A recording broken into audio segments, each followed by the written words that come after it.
Apa kabarnya? Bertemu lagi di Habatus Hidupku Bagi Kristus. Hai adik-adik, apa kabarnya? Hari ini kita akan belajar dari pelajaran Yeskiel 11 ayat 1 sampai ayat yang ke-13. Kita akan membaca bersama-sama di ayat 12. Sisanya nanti adik-adik membacanya sendiri ya. Yuk, sebelum kita membaca, kita berdoa dulu. Tuhan Yesus yang baik, mengucap syukur karena kasih sayang Tuhan yang melimpah-limpah. Berkati kami supaya kami mengerti, memahami, dan melakukannya dalam hidup kami. Dan hanya di dalam nama Yesus kami percaya berdoa. Haleluya. Amin. Adik-adik yang baik, kita akan sama-sama membaca ayat yang ke-12. Kamu akan mengetahui bahwa akulah Tuhan, sebab kamu tidak hidup menurut ketetapan-ketetapanku dan tidak melakukan peraturan-peraturanku, tetapi melakukan peraturan-peraturan bangsa-bangsa di sekitarmu. Wah, Tuhan lagi marah ini. Marah besar dia sama orang Israel. Kenapa? Karena orang Israel itu tidak mentaati Tuhan. Dia malah mentaati peraturan bangsa lain yang menyembah berhala. Mengapa mereka bisa mentaati bangsa lain ya? Malah tidak mematuhi peraturan Tuhan. Kira-kira kenapa? Karena pemimpin-pemimpin bangsa ini mendorong mereka untuk mematuhi bangsa lain. Pemimpin-pemimpinnya tidak memberikan contoh yang baik kepada warganya. Siapa sih pemimpinnya namanya?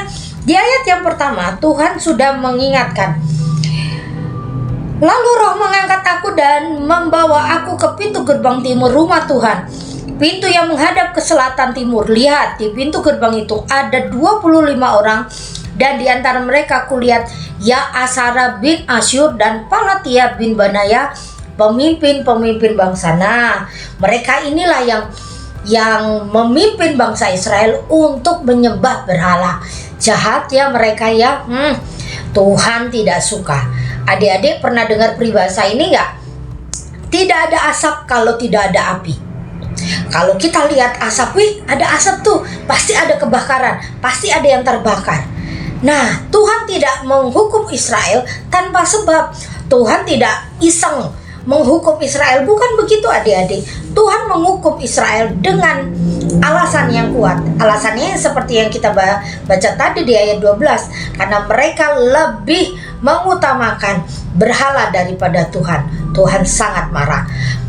Adik-adik pernah dengarkan renungan yang Ibu Yohana sampaikan di bulan-bulan lalu bahwa segala sesuatu di dunia ini adalah pilihan. Kita yang memilih, kita ingin melakukan kebenaran atau melakukan kejahatan. Karena semuanya itu pilihannya ada dalam diri kita. Kita mau menuruti Tuhan atau mau menuruti keinginan kita sendiri. Ada terang, ada gelap, ada asin, ada manis, ada enak, ada tidak enak. Nah, pilihannya sama adik-adik semua. Pengen yang mana? Tapi ingat baik-baik, pilihanmu menentukan kehidupanmu diberkati atau tidak. Kalau kau mengikuti hatimu tanpa firman Tuhan, tanpa pertolongan Tuhan, engkau pasti akan celaka. Tetapi kalau mengikuti Tuhan, engkau pasti dilindungi dan diberkati. Contoh seperti ini adik-adik. Lampu lalu lintas sering kita lihat lampu merah, kuning, hijau ya.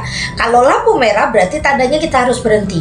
Kira-kira kalau lampu merah itu nyala, kita langsung terobos, kira-kira apa yang terjadi? Pasti kita celaka. Diri kita celaka, orang lain juga celaka. Firman Tuhan yang di Alkitab ini, itu seperti lampu lalu lintas. Lampu merah, kalau Tuhan bilang berhenti kamu, kita harus berhenti. Lampu kuning, wah kamu harus hati-hati nih, kita harus waspada. Tapi lampu hijau, ya kamu boleh, kita jalan, kita menjalani itu. Nah, firman Tuhan seperti itu. Kalau kita melanggar apa yang Tuhan larang, kita sebenarnya mencelakai diri kita sendiri. Nasihat itu tidak menyenangkan memang ya. Apa-apa dikit-dikit diatur, dikit-dikit dilarang, dikit-dikit nggak boleh, dikit-dikit jangan. Mama papa nyebelin. Kadang-kadang seperti itu ya. Tapi sebenarnya mama papa dan Tuhan sendiri ingin melindungimu. Jadi jangan ngeyel. Jangan melakukan seenak hatimu sendiri. Perhatikan nasihat orang lain sebagai pertimbangan. Wah, kira-kira boleh nggak ya? Apalagi Ini tahun ajaran baru, pasti bertemu teman baru, bertemu banyak orang. Kita seneng nih, wah aku udah naik kelas, wah aku ke sekolah baru. Nah, kalau engkau menghadapi hal yang baru, berdoalah pada Tuhan. Tuhan, tolong lindungi aku, supaya aku punya teman yang baik, tidak mempengaruhiku untuk melakukan hal yang jahat.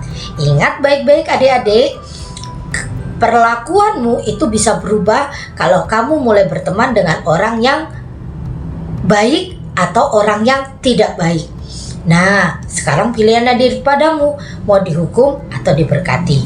Ibu Yohana berharap adik-adik semua paham apa yang Ibu Yohana sampaikan hari ini.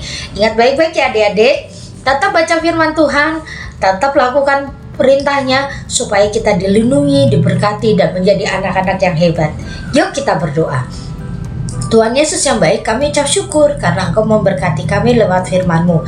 Ajari kami Tuhan untuk selalu melakukan firman-Mu dan melakukan hal yang benar, supaya kami menjadi anak-anak yang luar biasa, menjadi berkat, menjadi terang di tengah-tengah kehidupan kami. Terima kasih Tuhan, dan hanya di dalam nama-Mu kami percaya berdoa. Haleluya, amin.